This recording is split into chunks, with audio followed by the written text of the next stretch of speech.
you quote me? No. I know that I'm not smart. Then how did you catch me? You had disadvantages. What disadvantages? You're insane. Welcome to the Regular Mental Podcast, where we discuss Kino movies. My name is Tate. My co-host here is Chris. Hi, folks. We give our thoughts on the movie, our experience with it growing up. Then we discuss specific scenes that we liked, followed up with our very own Kino rating. Today, we're discussing the movie Manhunter, starring William Petersen, Tom Noonan, and GOAT actor Brian Cox. Mm-hmm. King, how you doing today? I appreciate you. I'm doing all right, I guess. Yeah. Standard week. I do have one funny story for you. I had an audition for a commercial this week, yesterday. Yeah. And it was in the big city. The big city. Oh, yeah. Not the big city. You're a big city guy, right? But the big city of Philadelphia. And this is crazy because this was my first in-person audition since the COVID. Wow. Isn't that crazy? Like, it is kind of crazy because you just don't have auditions normally. They just call you out and they're like, we need you. One of the best things ever to come out of COVID was they started just taking auditions from home, filming them, and it just made it, quote unquote, the new norm. This is the new norm.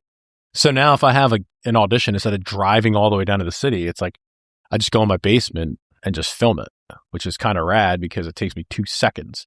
Well, this one I did that as well, and they wanted to do a callback. So thinking to myself, this better not become the new norm. So, Hey, Chris. Yeah, dude, it sucks. So I had to go to the city, audition for this thing. First time literally being in this casting place for like 6 years. You got all these up and comers. There's like, I'm going to go out west. Yeah. I'm going out west. But anyway, it was pretty interesting because it's funny how the new norm turns into me being like, no, go back to the old norm. Yeah, exactly. I don't want to go back to the way it was. Like everyone else. What was it for? It's for like, commercial? Yeah, it was like some product, national brand, but it's probably just like local here. But yeah, man, it was cool though. It was good to get like back in person. I must say. But yeah, I thought that was funny.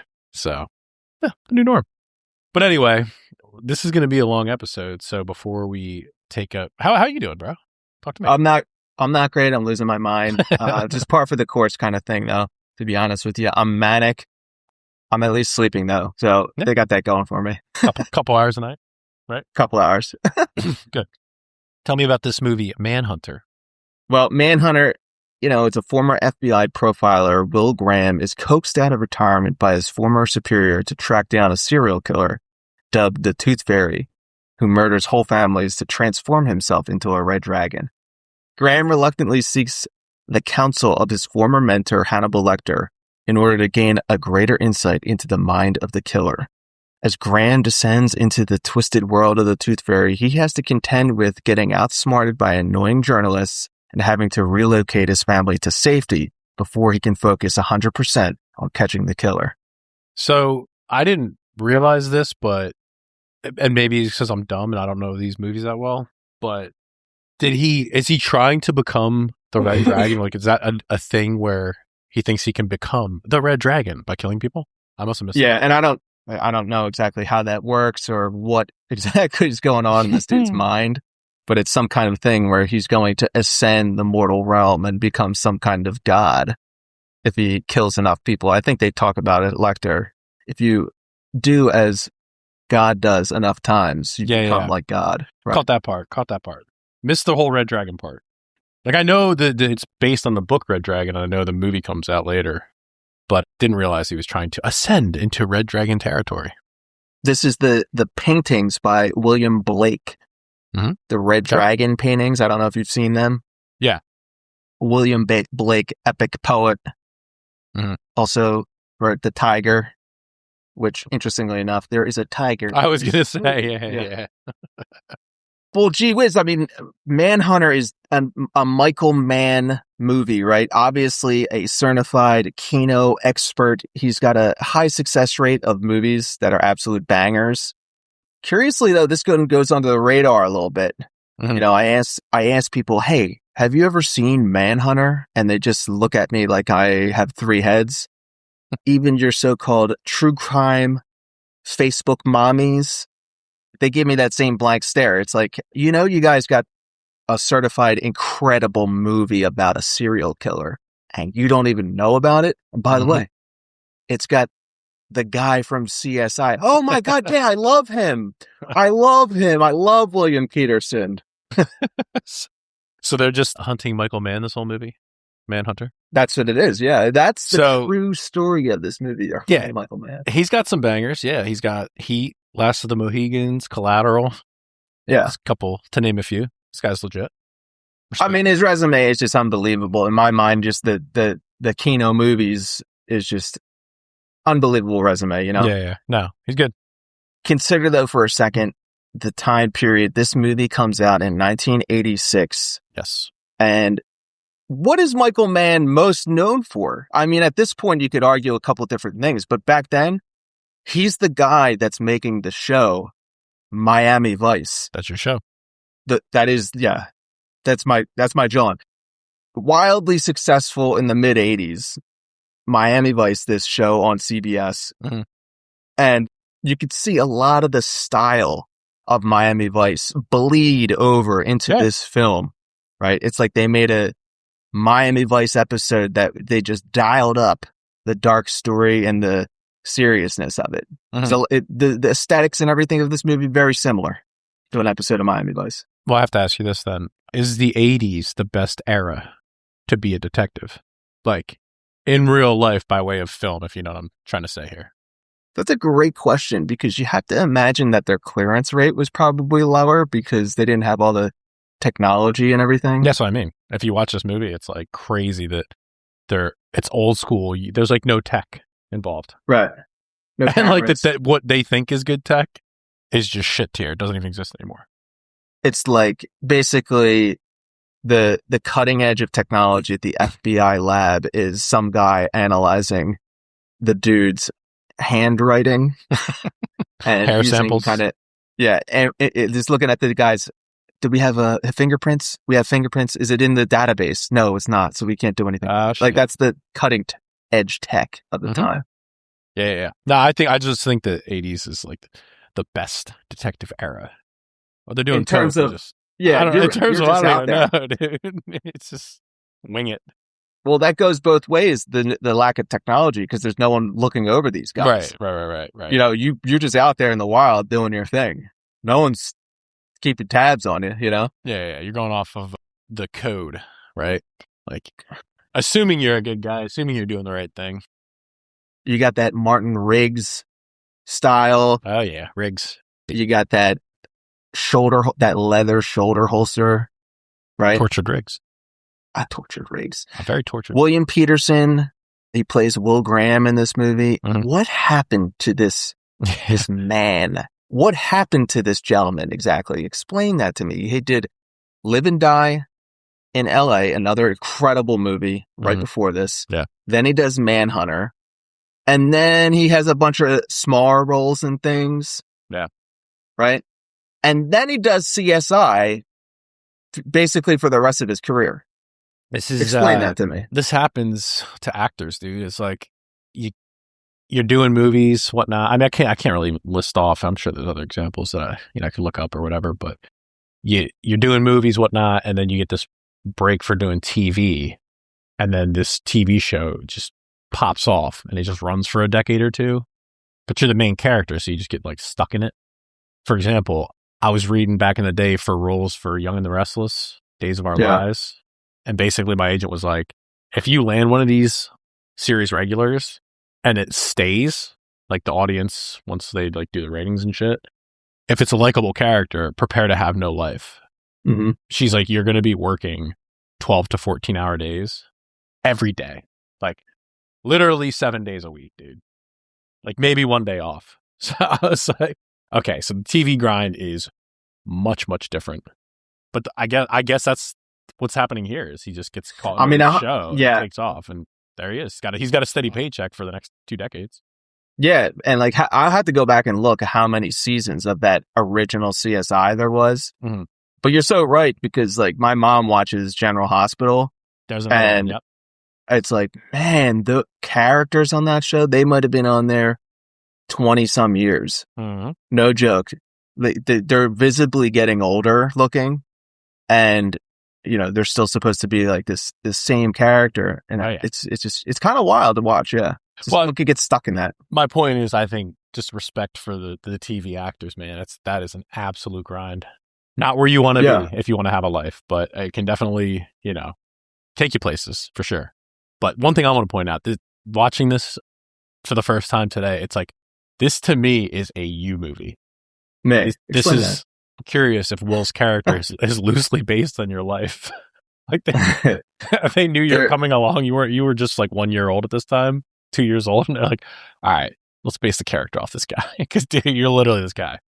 100%. There is an alternate dimension somewhere where I didn't become an alcoholic maniac, and I went and became a detective in real life, and I'm just out there just, let me walk the scene. let me just talk to myself.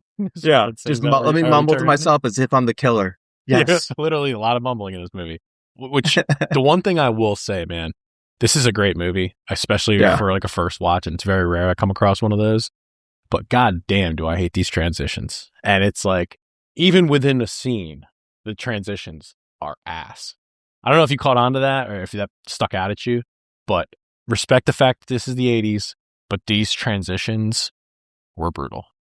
You're saying like let's say, for example, it goes to a different scene and it's a different, like it's a Tooth Fairy's house or something, and at the beginning of the scene, it's like the outside of the house, and then it goes in. Yeah, that's an establishing shot. I'm sure there were establishing shots in this movie, but the way it cuts, it's like a Lifetime movie, where it's like it's so hard to describe. You have to go back and watch it, but these transitions to me stuck to me. It's like a Lifetime movie, which just drove me absolutely belligerent.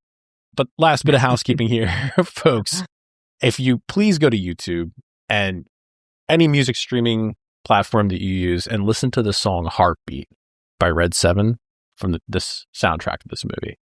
Goes pretty hard. I don't know if you're a fan, but it rules. It's like that standard 80s kind of, not power rock, but like rock. And it just goes super hard. I love it. Huge fan. It's somehow in my mind, I remember seeing this as a kid, and it was like cemented, like this is the song of Will Graham solemnly just looking out over the ocean. I don't know if that makes any sense. Maybe. But great soundtrack, great song. So huge. I mean, I talked about, this is the first time I've seen this movie. This is the second week in a row that I've seen the movie for the first time. But how about yourself? When was the first time you saw this thing? I mean, I saw it in the mid-90s. And I remember it being like in the afternoon sometime. So, I don't know if you want to call this a scary movie. I guess it could be construed that way, but it takes on kind of a different feel if you're just watching it in the afternoon. Yeah, thriller. If you're just watching it in the afternoon, it's something of a different feel. And I just remember, because, my brother's sitting down watching this, and I had to have him explain to me what was going on here, because I was like, wait a second, I've seen The Silence of the Lambs, and it looks like that character is Hannibal Lecter. What's going on here? He's like, oh, they made this movie before Silence of the Lambs. Yeah. It's the same character and everything, but it's like a different, I didn't understand like the Lecter cinematic universe yet, Well, apparently this was 4 years beforehand, correct? Yeah. I did see fun facts that both Brian Cox and Anthony Hopkins were playing the same character in theater before filming this. It was like King something, which I thought was pretty unique. King Lear, I believe. Yeah, there you go. A literally me character. I think we already know who that is for you folks listening. This character literally is Tate. They're the same human being. Go ahead. I mean, I feel like my calling in life, I literally could step into a police office right now and just be Sherlock Holmes as a consultant. Just be a detective right now. I can go in there. Didn't you go to school for criminology? Yeah. Yeah. Like I was going to be this in real life, and then I just got because you watched this movie as a kid. Yeah. And I just got caught up in like the world of beer. And I somehow became involved in this beer world instead. And like I am a detective, folks.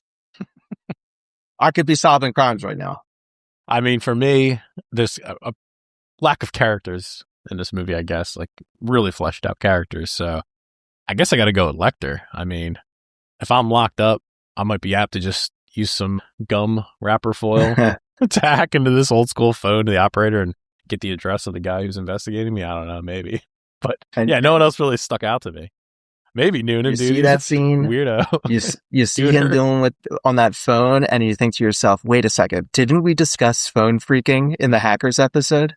Yeah, dude. This is what I'm talking about. Phone freaking. This was a thing before computers were big in the 80s and everything. Yeah. Your hacking was on phones, brother. Oh, yeah. Epic. Let's get into some of these fun facts here. This is pretty cool. When the production could not get permission to film on board a commercial airplane, writer and director Michael Mann booked his actors, actresses, and crew on a twilight flight from Chicago to Florida, where the production was relocating anyway. A stripped-down camera, lighting, and sound equipment were taken on board as carry-on luggage. Pilots and flight attendants were appeased with gifts of movie crew jackets. Now, dude, this is guerrilla filmmaking. I've done it, probably for the majority of me doing film, especially like small, low budget movies. And I just think this is like badass. This guy's just locked in that he's like, okay, we're not getting permission to film. This is also 1986. And he's like, yeah, fuck it. We're just gonna do it. We're just going for it.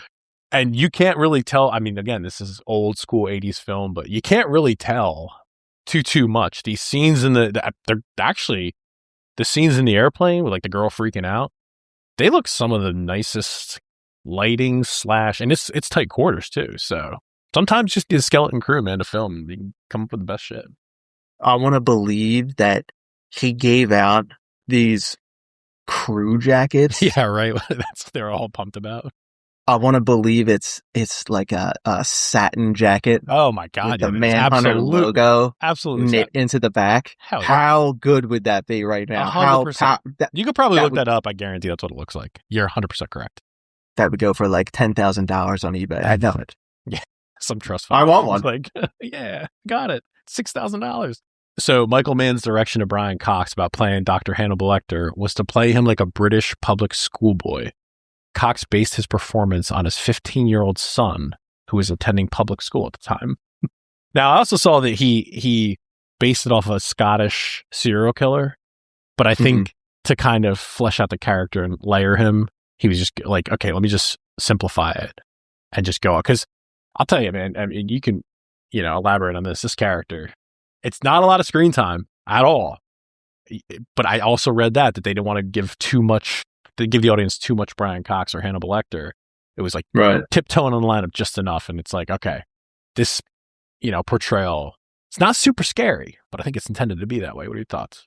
Well, yeah, I mean, there's something a bit more scary to this guy than, Anthony Hopkins, I would say. But it's like, I remember seeing this in the mid-90s, and it just blew my mind that this was Hannibal Lecter because, Silence of the Lambs was such a gigantic hit that he kind of set the bar for what Hannibal Lecter is. That's so high, Anthony Hopkins, that you're like, oh, this is like this iconic performance. So everyone knows Hannibal Lecter as that. Right. And then I was like, I'm one of two people in this whole town that I'm in that even know that this movie exists. And there's this whole other performance of Hannibal Lecter. And I'm like, this is a more realistic guy. Yeah. Somewhat scarier, I would say. More realistic, more possible in real life. Mystique. Yeah. And, we're talking about the Lecter cinematic universe and everything. And it's like, this is the same movie as the movie Red Dragon with Edward Norton. So, like, I guess they realized after Silence of the Lambs, huge hit, 91, right? They figured enough time passed, they make the movie Hannibal in 2001. That's a hit. They just were like, well, let's just remake this Red Dragon movie. Yeah. From the 80s. We'll just bring Anthony Hopkins back again. And, it's just like, I think Red Dragon's a great movie. Right. But Manhunter is just so much better. It's like that Red Dragon just gets outshined to me. Yes. And I've seen probably half of that movie. Definitely the part multiple times with Philip Seymour Hoffman, the Ghost. Yeah. And yeah, it's interesting. It's an interesting take on it. But yeah, dude, I'm typically not one for the older movies, but this one definitely outshines, I think, all of them. This is an awesome movie. Yeah. So let's get some of these kino scenes here. Well, first scene right off the bat, and this is kind of interesting to me, is that it just kind of does this weird thing where you have no idea what's going on, and it's the perspective of the killer. And he just like turns this flashlight on in this room with this husband and wife. Yeah. And she kind of just gets up, and it's just a disturbing scene because you know how like in movies and everything, they do this thing where if someone's in your room, you get up and you're like, ah, yeah, right. That's not what this is. She gets up and she's kind of sleepy, like rubbing her eyes. And like, that's how someone would actually react. They don't really know what's going on yet. And that's way more terrifying to me. Yes, I agree. You know what's about to happen. And this woman is just kind of really mundane, blasé about the fact that she doesn't know what's going on. She just gets up. And there's this 1980s quality of the film that makes it more haunting as well. Like it's a home movie. Yeah. Yeah, dude. Right. I completely agree. It's a nice intro. And it's like very rarely, there's just cut to the opening and it's open for interpretation. What happens after that. Right. And it's like, I feel like this kind of is an 80s style. You know what I mean? Where it gives like that thriller, but I don't watch enough 80s movies, I think, to where I can reference any other ones. But yeah, definitely different from like an intro you'd see and it just cuts right to the title screen, right? But yeah, 80s, you're talking 80s film, very distinct. Aside from, I think you could say that about any decade really, but aside from the wardrobe, right, and the hairstyles in movies, if you've watched enough movies through each decade, you can pretty much pinpoint, whether it's TV versus, sitcoms versus movies, you can pretty much peg what decade it is, just judging by the film or like, camera quality. It just stands out. It has a certain look to it. So there's something about it though, like the quality of the film, it's like more real to me. I don't know. I don't know. The idea of the digital film is, it's like my eye knows something is not right. It's more clean, the image, but something's not right. Right. What I'm looking at. Yeah. It's like the 80s gritty film feels more real. I don't know. You're right. Jack Crawford, played by Dennis Farina in this film, epic hero actor, goes to Will Graham's house, played by, William Petersen, to ask him help with their latest serial killer case. Graham's reluctant to join the case. Jack asks him, hey, are you all right, bud? And you get this sense immediately, something happened to this dude to make him wig out. Yeah. And it's something psychologically, something bad. And it's like, okay, wow, all this stuff's going on, intriguing. But then this movie just hits you with the real scene killer here. You're like, dude, look at this guy's house. How incredible is Will Graham's house in this movie, right? It's pretty He's sick. right on the water. Scene cuts to the bedroom late at night, and you have this Michael Mann stereotypical shot where there's this one color, in this case, blue, that dominates the lighting of the shot. And there's these huge windows in his room that look out over the ocean. I was like, absolutely just incredible house. I want to live there. That's all I could think about there in the scene. It's a sick house. How's he doing it on this FBI detective's salary? Maybe he can. I don't know. This is also the 80s. But this is absolute use of blue lighting here. Very, very 80s. A short film that I did, one of the first ones I did, they did the same thing. They were trying to be true to like the late 80s, early 90s style. And we did like actual covers over the lighting, like those different color panes. Yeah. And we were doing it's like a flashback. It was like green hues. It was just all green. The whole room's green. It turns into. So it's like, yeah, you absolutely using it. It's like just so blue in this scene. It's like, it can't be just the moonlight coming in off the water. But yeah, Dennis Farina, as you mentioned, guy rolls. I think I did see that he was an actual cop before he auditioned. I don't know if it was for this one or what he was doing before that. I don't know his real timeline, but he's got a very distinct style. Snatch, if you recall. Snatch, absolutely. We've covered, but yeah, this dude This dude rules in my book. I love the way he's very distinct at what he does, but very good at it. So, it's one of those things where they ask this guy, I don't want to do it. I'm retired, Jack. But you just know that he's going to do, hey, kids are getting murdered, bud. That's where I draw the line. That's where I draw the line right there. I'm going to have to come out of retirement. Will enters the murder scene and breaks down what happens just by looking at it. And it seems like he's some kind of super empathetic person to the point where he can somehow feel and think exactly what the serial killer felt and thought. Yeah. Right? It's like his superpower. And I just want to point out, I really dig Will Graham's wardrobe in this movie. It's like a dark Miami Vice look. He's got the dark jeans. He's got the black sport coat with the shoulder pads. He's got the knit tie. Yeah. Right? And it's Miami Vice. It's Miami Vice Diesel. It's 93 grade.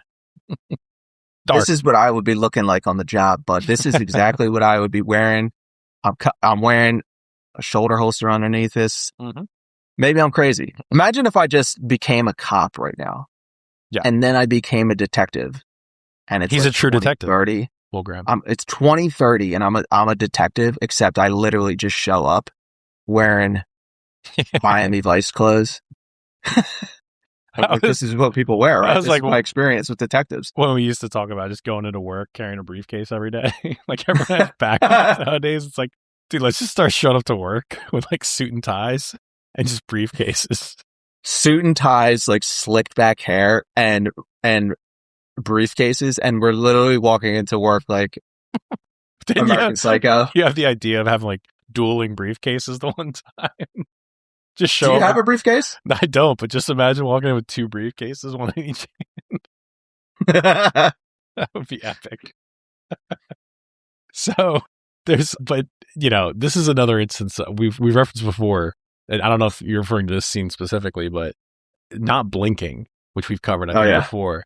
And he's watching this film back, and he's talking to the TV. But I watched it just caught my attention again. This is the first time I've seen it, and I noticed that he doesn't blink, and it's a full minute on screen. So I play it back, and there is a cut in the middle of it. So I'm wondering if that was intentional to try and get him to not blink the entire time. But the camera's still stationary, but his head's a little bit moved back. And I'm like, they're showing that this guy is locked in. He's dialed in. Super locked in. This is one of those movies where you get a lot of Will Graham locked in moments. You're like, oh, dude, this guy's on it right now. Oh, yeah, he's in. So Will and Jack, they leave the police station where they learn that Will's instincts were correct. The killer did leave his fingerprints on the victim's eyeballs. And this reporter, Freddie Lowndes, who wrote a book on the Lecter case, he just jumps out, starts asking Will questions. And you think Will's, he's just going to turn around and tell him off or whatever. And you're like, whoa, dude. What happens is he grabs Lowndes and just launches this dude onto like the trunk of a car. Pretty awesome. And he's just like, keep the fuck away from me. And I'm like, it's kind of crazy to think about. Freddie Lowndes, the actor that plays Freddie Lowndes, is Stephen Lang. Yeah. Yep. Okay.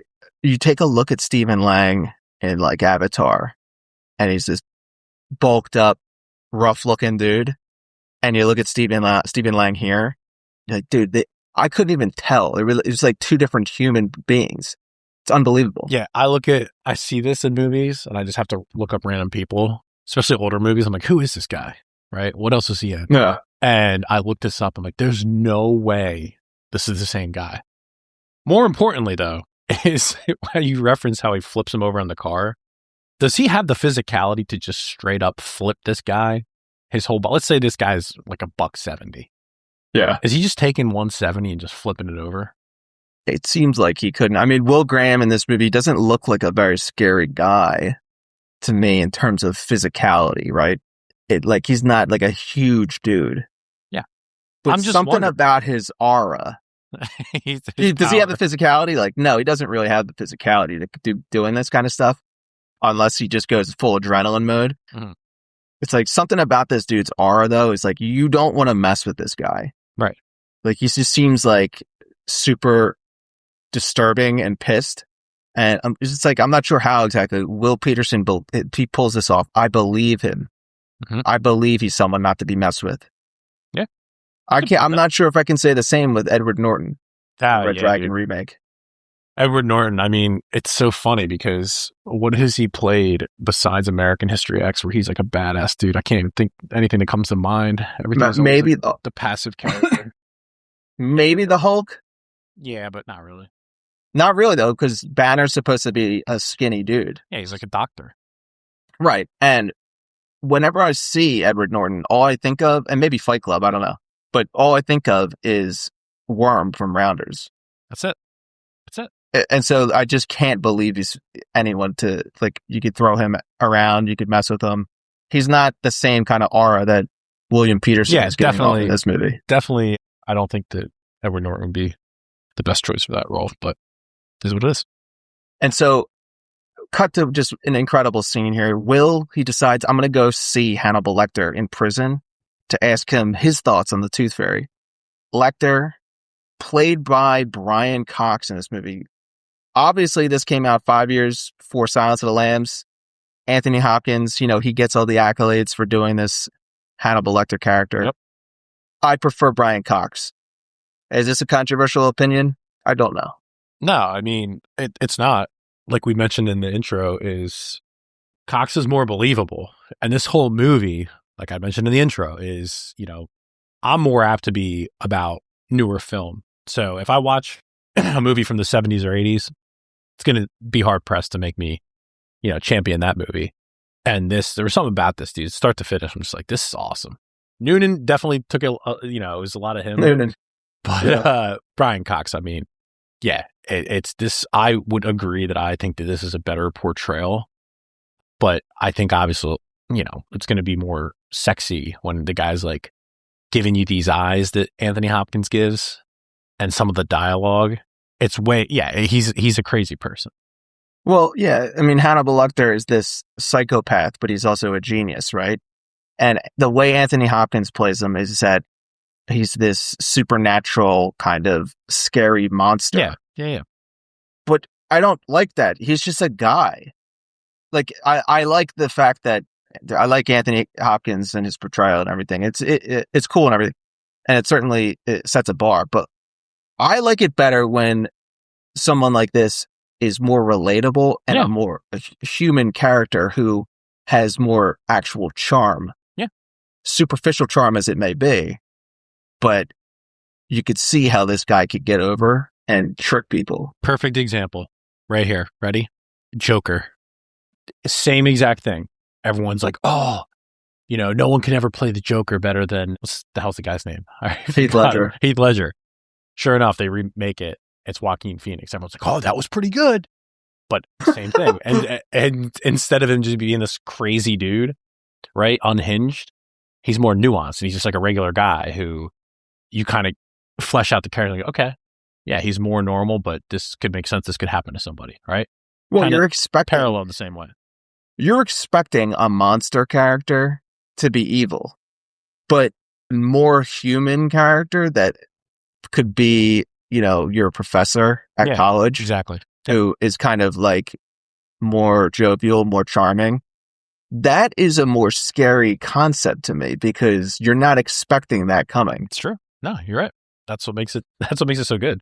But there is some good line dialogue here. I love this. So Lecter says, "You think you're smarter than me?" And Will goes, "I know I'm not smarter than you." So Lecter says, "Then how did you catch me?" And Will goes, "You have your disadvantages." Lecter, "What disadvantages?" And Will goes, "You're insane."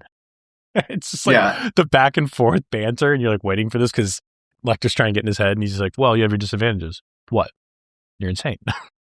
And it cuts back to Lecter's face, and he's just like, "Okay," like he's just like, "All right," and then immediately Lecter just goes right into like messing with Will. Mm-hmm. So it hits him, and then he just goes right back into like, "I'm not going to take that. I'm going to start messing with you back." Yeah. No, Lecter's good with this. We'll get some more of that later. But real quick, point out this scene where Will's on the plane and he has this note from Crawford about this kid killing pets and all these other updates and shit. Now, imagine a world like this, right? This is 1986. You have no texts, no cell phones, pagers at this point in 1986. I had to look it up. They didn't have messages yet, right? So you just pull out your manila folder, go through your top secret FBI notes, and there's like this faxed paper over from your partner saying all this like a top secret briefing. Yeah. It's like, he's just getting a fact. Yeah, I think if you're Jack Crawford, you have really no idea what this dude is doing. He's going to the murder scenes just by himself and kind of like losing his mind. But, you know, you have no updates on what he's doing. You just kind of have to assume that this guy's on the ball. And then you just fax over like, hey, got an update here for you, bud. Yeah. It's like, what? Where did he get this fax, though? Another thing, though, in that scene, I don't know if you caught this, but he's on the plane dreaming of his wife. There's like a flashback. And there's just the incredible, iconic Dos Equis Lager product placement. Did you catch that one? I did. Very on brand. Still had the foil wrapping around the top. He's not only dreaming of like his wife coming on the dock with this 6-pack of beer, but he's dreaming of putting like a new engine in his boat. Pretty awesome. You're like, interesting dream right there. Well, folks, for reference, we sell Dos Equis Lager. I didn't know that it existed even until I thought this came out in like the 90s, 2000s. Sure enough, 1986. Dos Equis Lager. The most interesting man in the world, Dos Equis. Right. It's one of our brands. Get out there, ladies and gentlemen. We're actually, huge news for you. We're sponsored by Dos Equis.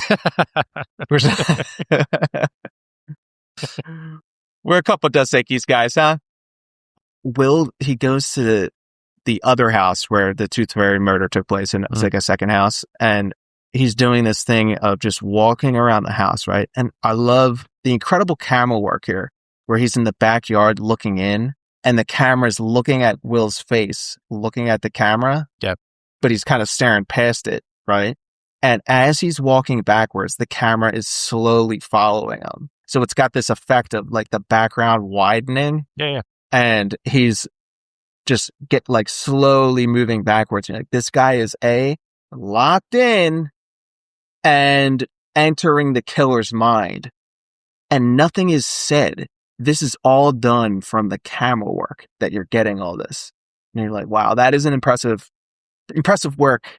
Yeah. Mr. Mann. I'm not, I'm shitting on the editing, I guess, more so than the camera work. There's some good shots in here for sure. Some nice, interesting 80s tricks. So, to be fair. Did you happen to notice, though, who else is at this briefing table when they're all in there with the doctor and, you know, a couple detectives? And I love how they just have these like random 3 flunky guys who have a couple lines in the movie, but I don't really know what purpose they serve. But did you happen to notice Chris Elliott? Yeah. Where'd that guy come from? Where'd this guy come from in general? This is like the FBI having a little meeting, going over the notes of like all the evidence that they have, and it's just Chris Elliott just pops up, popping off about his evidence. And you're like, this, you know what Chris Elliott is? He's another old boy. He's another guy. Well, we'll get to old boys later. We'll get to some old boys I can't think about that guy young. Has Chris Elliott young ever existed? Couldn't tell you. There's no evidence. They're deciphering this code, though, and you're thinking, is this for dramatic effect, or was this real life? Would killers really do this shit?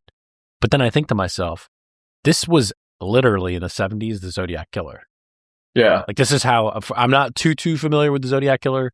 I've read some stuff, seen some videos. I don't know if I watched a movie. I don't know. I thought there was a show on it or whatever. But yeah, this dude was they never caught Zodiac Killer. Yeah, they think that they know who he is now. Right. But there's like multiple different theories on it. And in fact, just recently, in let's say the last 6 months, they supposedly deciphered one of the codes that he put out in the papers using AI. No shit. Yeah. But my point is like, all right, dude, that's a lot of effort to go into to make these codes so insane. Yeah. Impressive. Very nice. Well, you're in a serial killer club. You and Hannibal Lecter, you gotta kind of be secretive in how you're communicating, unless, you know, the pesky guards will figure it out. So yeah, they find a note from the Tooth Fairy to Lecter in Lecter's, I say office, but it's really his jail cell. Yeah. And they find out they're communicating via these personal ads in the newspaper. And after realizing they can't crack the code, they decide to bait the Tooth Fairy using the reporter Lowndes. Right. By printing a false story in the paper. In the exchange with Lowndes, Graham and him have words, and Graham gets all stressed. And he goes to the side with Jack, and he just pulls out a cig and lights it up. Now, very nice. Notice through this whole movie, whenever Graham gets stressed out, he just casually pulls out a cig and lights it up. Mm-hmm. And I just, goddamn, look what they took from us, dog. Cigs aren't cool anymore. He used to be able to just smoke inside. Imagine it, just like getting this altercation, he just goes in the corner and vapes. Right. I'm at a Zoomer version of, they remake Red Dragon again with Zoomers, and it's just this dude vaping. I just, you motherfucker. And he just goes in the corner. He's like, all right, cool off. And he just like starts hitting the pen. There's this scene, it cuts to this alleyway, and this is where you really find out, yeah, okay, dude. This is actually May, dude. This is a scene right here. Graham and the head of the SWAT team is discussing the plan of catching the Tooth Fairy because they bait him and everything to come to this spot. The SWAT leader hands Graham this bag of special expanding ammunition, quote, dipped in Teflon for a one-shot kill. And you're like, oh, I was like, yeah, okay, this is exactly what I'd be doing here, folks. It's actually me. Only difference is I probably already had the ammo, just waiting to shoot this guy. But I guess they need something in the movie to kind of explain, no, schizophrenic Will Graham is actually requesting this special ammo so that he could just shoot this guy once and kill him. No questions asked. But if you note, the guy who plays the SWAT commander and gives him the ammo, this is a guy named Jim Zubiana, and he's a professional shooter. Really? How the hell do you know that? Because this guy was in an episode of Miami Vice where he's this hitman, and he does one of the quickest draws I've ever seen on film, where he draws a gun out of his holster and shoots a guy. And if you want to look at what I'm talking about, just go on YouTube, put in Jim Zubiana Miami Vice to see the clip. It's actually freakishly fast and disturbing looking. I got to check it out. I recall specifically that there's like this old video from like the 80s probably. It's like this old fat dude. He's like a cowboy. Mm-hmm. And he has like the quickest draw ever. And he has like a six gun. And he just pulls out like, and I'm like, where did this come from? Yeah, dude, there's well, you got to figure, like, there's people that do these professional shooting type stuff, and that's literally all they do all day. To shoot. Is just shoot guns and draw their gun and shoot it to the point where, let's say, in the 80s or 90s, like, yeah, you could have a career doing that. You'd have to get sponsorships and everything. Mm-hmm. But once YouTube came out, dude, you could make a total personality. And that's what some of these guys did. They made a personality for themselves on YouTube and just got way more money. Why not? And then I have to bring it up again, once again on the podcast, How do you know you're not the Michael Jordan of shooting guns or something? Get out there, folks. Or just get some on the range. Right. Like some obscure sport like that. Yeah. Right. Got to try it out. Well, that was the whole thing with Keanu Reeves, where he was doing John Wick. Yeah. And it was until, I'm sure he had worked with guns before, so he was familiar, but he leaned into that, and they like really pressed him to do it. And he just turns out to be like the Michael Jordan of shooting guns. 100%, dude. 100%. Can happen, folks. Anyway, I'm going to just start shooting guns every day. Tooth Fairy figures out this ruse that they're doing to trap him. And he just decides to kidnap the reporter Lowndes. So he just got him at his place, and he tells him to open his eyes. So he's got a blindfold on him, takes the blindfold off, and Lowndes is just keeping his eyes closed because he's scared. Yeah, that was nice. He doesn't want, this guy doesn't want to open his eyes because he's too scared and everything. And then Tooth Fairy responds, like, if you don't open your eyes, I'll staple your eyelids to your forehead. Yep. That was a nice touch, though. I like that. How they... Yeah. He knew and not he says to open it his eyes. very calm, exchange where the guy is saying he's going to staple his eyelids to his head. And you're like, wow, that was a calm exchange there. Incredible. So Lowndes opens his eyes and gives the best possible facial expression. The number one facial expression in this movie. He goes from hesitantly scared to absolutely terrified. His face just changes. Yeah. And it's like his eyes are bulging out of his head. Perfect timing, perfect acting on this, where you're like, oh, this is a guy who has no idea what's going on. Mm-hmm. And he opens his eyes, and what is he looking at? This giant ass Tom Noonan with a stocking, stocking over his head. You'd be like, I'd be terrified. Half of his head. I'd be so weirded out. Not just because, it's like, oh, this is the serial killer, this is the bad guy. But it's like, you have no idea what's going on. You just woke up. And here's this alien. Like, here's this crazy looking dude in your face. You're like, what? Like, what's going on? And after that, he starts showing him pictures. I love this. He goes like, he starts flipping through these pictures on his TV, asking him like, hey, here's this. It's like, hey, bud, now that you're up, why don't you just come take a look at this picture of this red dragon? Pretty cool, huh? This is what I've been working on. What do you think? Yeah.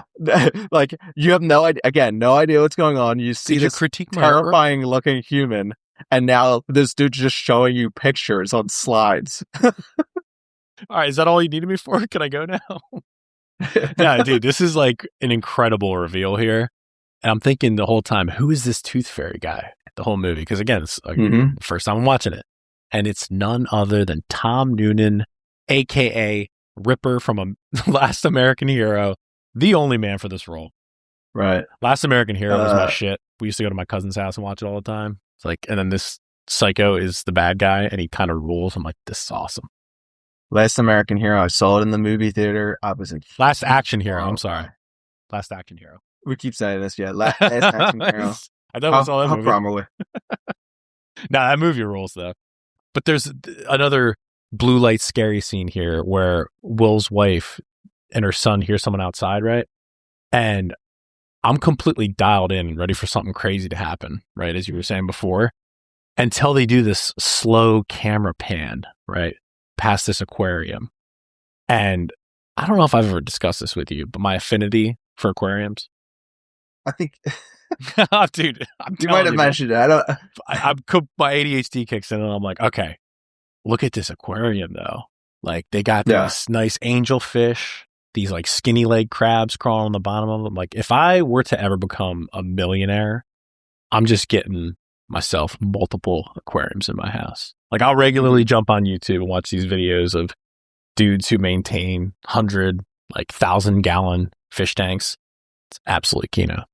I love that. That's what I'm all about. I love that shot too. Yeah. Because it's a cool shot. Lecter gives away Will Graham's home address.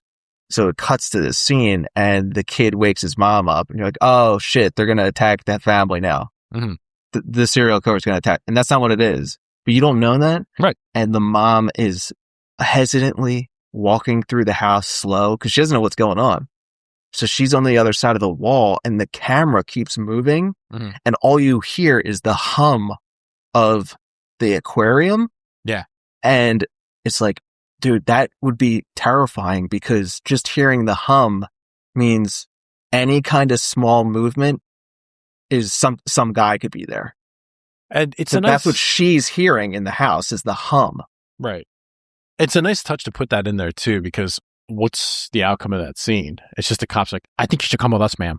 I think you should come with us, ma'am. And it's really basically to just the audience is like, oh shit, we thought something was going to happen here. It's like, okay, the cops are there. They got to move to Montana. Right.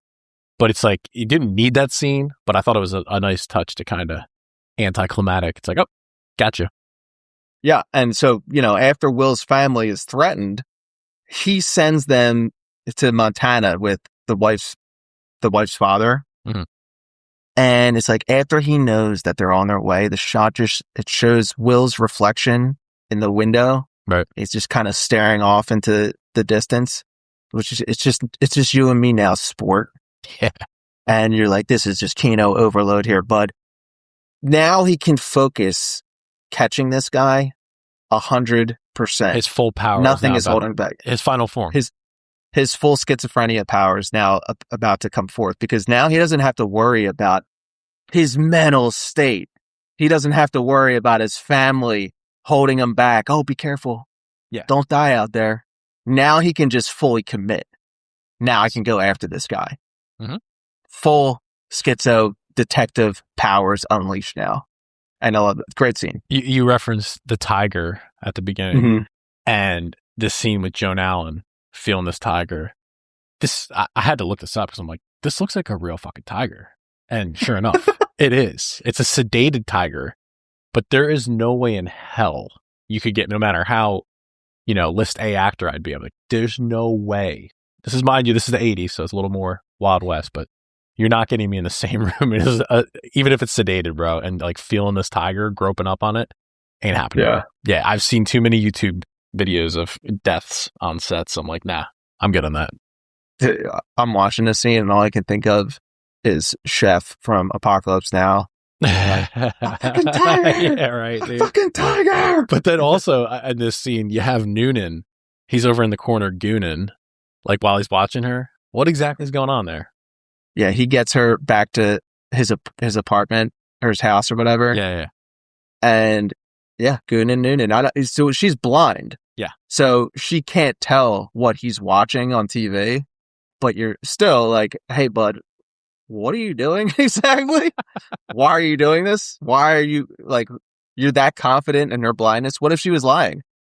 Yeah. What if she was never blind?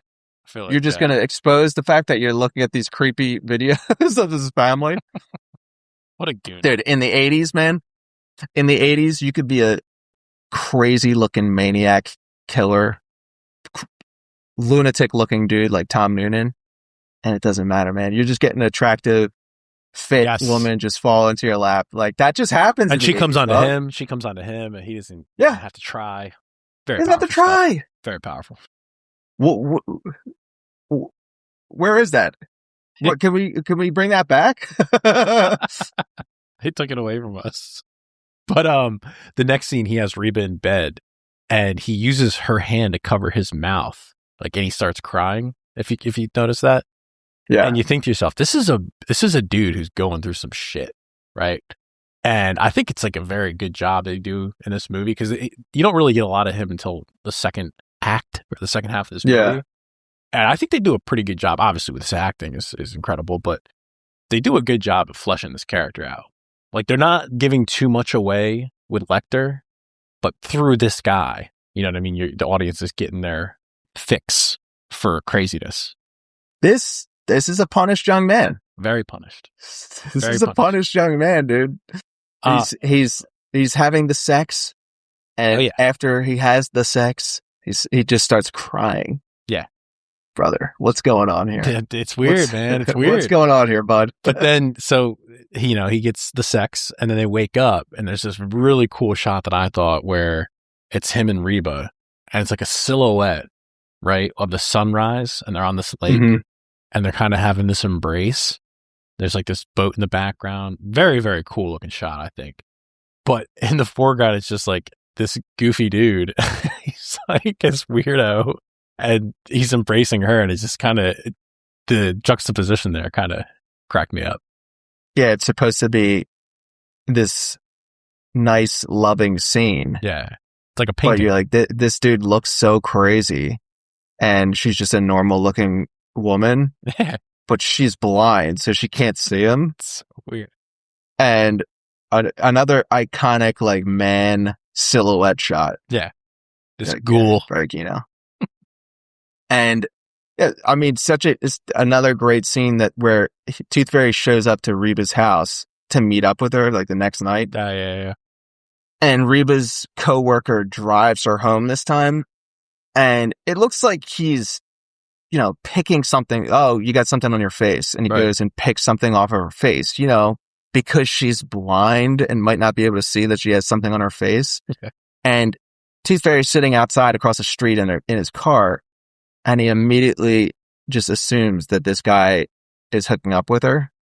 And so he looks away, and then just slowly, turns his head back. But it's just the way it's shot is so good because when he turns his head back and looks at him, his eyes, only his eyes though, are behind this little line of shadow. Yeah. I know what you're talking about. And it's like they're not even kissing, but from his vantage point, he's hallucinating that they are. Yeah. Like his face looks like a cross between a hurt child and someone about to murder everyone. Yeah. Somehow he pulled that off, that mix. I'm like, that is incredible. Also incredible music starts playing while it's happening. It's this Strong As I Am great soundtrack, 80s dude. song. Great soundtrack. Killer. And this guy, you draw a couple conclusions just from looking at his face slowly turn for like 20 seconds. And it's like, this is a guy who has sex for once in his shitty, insane life. And he immediately just falls in love with this woman. And he's so schizophrenic and paranoid that he immediately just becomes super jealous for no reason either. My friend. He's hallucinating it. Many such cases. I'm sure you've heard a million of these instances. Has the sex the first time and just goes insane over some chick. Yeah. I've seen it. I know many cases. Text her 100 times. Oh yeah. I've seen it in real life. You hate to see it, folks. You hate to see it. Ay. So Jack and Will, they figure out eventually who the Tooth Fairy is, and they head to his house, right? He's got Reba inside, and he's about to kill her. Final confrontation occurs here. Okay. Before you get into this, I just want to point out something that I took notice of. So I want to point out here, they run his information as they're going back and forth with like different people, and they finally figure out who he is. And his information mentions that he's 34 years old. So naturally, I immediately Google Tom Noonan's age, filming Manhunter, 34 years old. Now, you talked about old boys. You talked about old boys earlier. Holy shit, dude. He ain't young. He's already young, I can tell you that, folks. He's already got the cul-de-sac. He's got this long, scraggly gray hair. And I'm thinking to myself, what, dude? How is this humanly like, his face doesn't look too old, but just this, I'm like thinking to myself, damn. This guy's 34. Package. Right. It's a weathered boy right there. He looks I wouldn't even say he looks old per se, but he looks not young. Also, I don't know if you caught this, but he's got this shirt on. Black, long sleeve, kind of like a dress shirt. Top open. But it's got like these like bluish, purplish zigzags on it. Only found in the 80s. And I'm thinking to myself, dude, I would kill to find this shirt and rock it. Did you notice that shirt? Well, yeah, absolutely. Dude. Everyone's rocking that in the 80s, brother. I mean, that's why we got to go back. That's why we got to go back to a time machine and get just in that Miami Vice world. Press F. But anyway, I just want to point out, though, listen, on the way over in the cop cars, Will pulls out his revolver and he starts loading these expanding rounds into it. And Jack in the backseat is like, hey, you're not going to need that. The SWAT team's going in. Yeah. Will just ignores them. It's like, it does a lot of that in this movie. It's like, dog, what are you talking about back there? You know damn well I'm just going in myself like a maniac. Yeah. I'm well past normal Will mode right now. I'm full blown schizophrenic. Yes, because think about the way he enters. He just jumps through the window. It's like, bro, you can be a little more discreet. Well, you think about that. You're zipping around this house, right? You're sneaking around outside. And I don't know about you, but if you're sneaking around a house and it's like, let's say there's a killer inside, and typically that would be portrayed in a sense where you're kind of scared. Right. But in this case, it's like he has the mandate of heaven. Yeah. That's the bad guy. I spent so much time trying to catch this prick. Yeah. I'm going to go in and just shoot him. And he just charges in. Now, granted, the guy has the blade to right to be fair. I forgot about that. He kind of has to jump in. Yeah.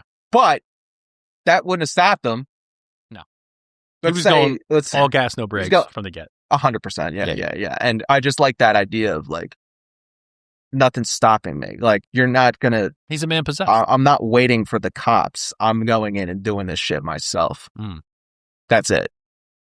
And, you know, last scene, it's kind of interesting to me because we just watched Iron Man 2, and that's a little lackluster, the last confrontation in that movie. And so I see this one, and it's this cheese kind of thing going on where he jumps in, he catches him, and immediately just slices him and launches him on the ground. Yeah. And Tooth Fairy just turns around, whips a shotgun out, and then blows away a couple cops. Right. And I was like, it was actually better than I expected. Well, the last confrontation scene. What bothered me was, so he falls in front of the fridge, Will, and Noonan has the shotty right next to him. He just needs to blow his head off. He's right there. I think he can see him on the ground there with the fridge opened and all this shit on the ground. Instead, he shoots the lights out, which I'm assuming he just somehow knows there's cops swarming and they're coming in. So strategically, he shoots the lights out, but then proceeds to get shot by Will. Instead of just, again, killing him while he's right next to him on the ground, kind of bothered me. The one thing besides the editing that bothered me in this movie, other than that, pretty clean sweep. And then the last actual scene is absolute just Kino. It's just this cheese 80s song, Heartbeat by Red 7 that we mentioned earlier. So good. And the final shot is of him, his wife, and his son on this beautiful beach. And you just like the amount of just fucked up shit this guy had to deal with in this movie. Now I can just relax, roll credits to this beautiful 80s banger. What an epic ending. Beautiful. Yeah. Like a story. Kino rating, sir. What do you give it? What do you think? Dude, for me, this is an 8. Yeah, this is an easy 8 for me. Like I mentioned earlier, it's like I have this recency bias with movies, right? So I always like to see newer film. So it's kind of difficult for me to watch like much older film. 80s, not so much. I just like things that look better.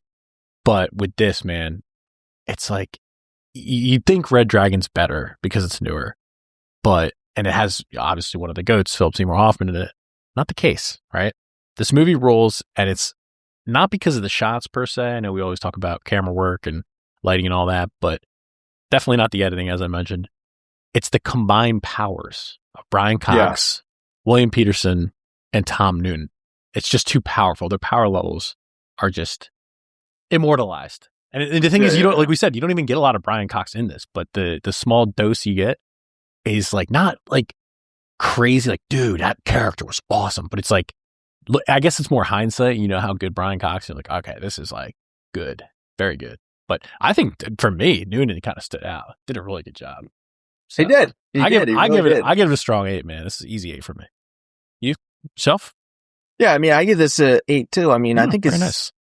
Just a cult classic type movie. It's crazy to me that people don't know about this movie. And here's how I'll describe it. So, Red Dragon, the remake with Edward Norton, that's a good movie, but it's just lacking the aesthetics, the Kino style, the Kino shots, the aura of these actors. So it's like you take a good movie like Red Dragon, and then you add just all this stuff that we talked about, right? And you're like, this is a phenomenal movie. Yeah, no doubt. No, strong 8s. I love it. Next week, sir, discussing Nightcrawler, the movie Nightcrawler, another movie that probably is literally me as well. So this is the literally you series. Please like, comment, and subscribe, folks. I mean, goddamn, get out there, get on all social media, follow us on the social media, interact with us, tell us we're incredible looking human beings. And listen, the bottom line is I'm trying to quit my job, so let's get on it. Until then, catch you on the next one.